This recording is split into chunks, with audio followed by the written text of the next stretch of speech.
out for your safety tonight. The stay-at-home order is entering its second week now here in our state. And while some of us may be itching to get outside the house, others may see leaving the home as their only escape. But as News 5's Colette Bordelon learned, there are still domestic violence resources up and running for people.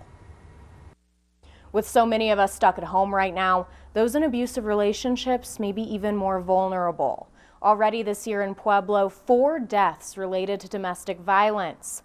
One victim's loved ones doing their part to let others know help is still out there. I think about her all night. I think about her in the morning. Gabrielle Skubel says she was Nicole Stevenson's best friend for around 2 decades. It's hard to accept that she's gone. Stevenson died in February. Nathan Turner charged with second-degree murder. If I would have known some more resources, maybe I could have helped her better. Resources like the YWCA, which is still sheltering people at the moment, even though they've had to limit their capacity of 28 beds to 16. I'm here to tell you that we are providing services. Ryan Yankee of the YWCA says all of the stress because of the virus can increase the likelihood of domestic violence. The abuser before wouldn't maybe hit certain areas because the bruises wouldn't be visible. Now they know that nobody's looking.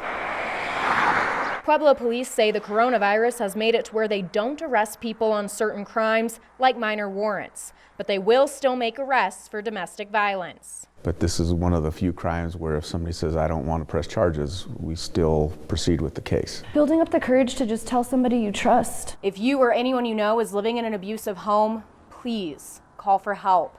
The YWCA's hotline is 719-545-8195.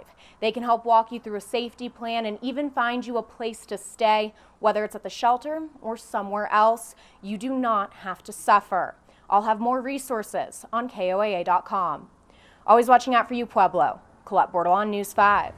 In April is National Child Abuse Awareness Month. The Department of Human Services saying they've had a significant drop in calls of child abuse and neglect, and that's due in part to the fact a lot of abuse is noticed at places like schools and then reported. So they are asking the community to watch out for the kids in your area. Make sure they're supervised, that they look healthy, like they've been eating, and that they're being cared for. Keep an eye on the most vulnerable. If you suspect abuse or neglect, call the hotline 1-844-CO-4-KIDS. And if it's an urgent situation, call 911, of course. They wanted to add everyone is making adjustments right now, so it's a good idea to check in with your friends who have families. Sometimes a phone call can just help relieve a little stress during these tough times.